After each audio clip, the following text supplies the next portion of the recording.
going to talk a little bit about taking care of clear aligners today. These aligners are made of plastic and they're pretty sturdy, but there's a couple things you need to do to make sure that you don't damage them. First of all, what you want to make sure you do is when you put them in the mouth, you want to line them up over your teeth and you want to push them in place with your fingers. What you don't want to do is you don't want to bite them in place, because if you don't have them sitting squarely on your teeth, you can actually break them. The same thing when you take them off. You want to slide your fingers in the back and push them off. You need to also keep them nice and clean. When you take the aligners, a lot of times toothpaste tends to make them not as clear and tends to make them brittle.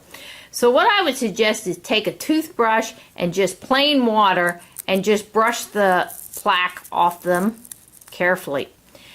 When you have a hold of them, you want to make sure that you don't squeeze on them just like that, because what that can lead to is breaking them in the middle.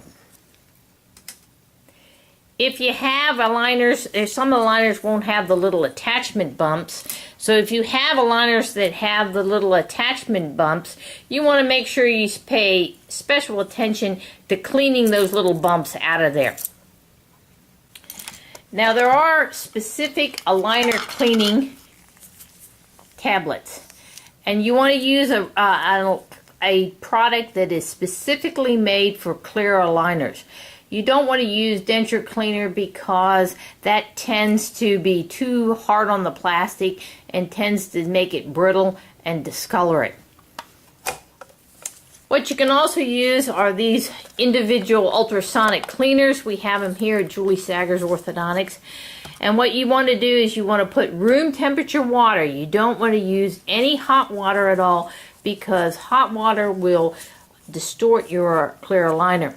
So you put the tablet in, you fill it full of water, and you turn it on, and you can let it soak out for 5 minutes or so. You don't want to leave it in there for hours at a time, but 5 minutes is good enough for it. And if you take good care of the aligners, then they won't smell bad or look bad.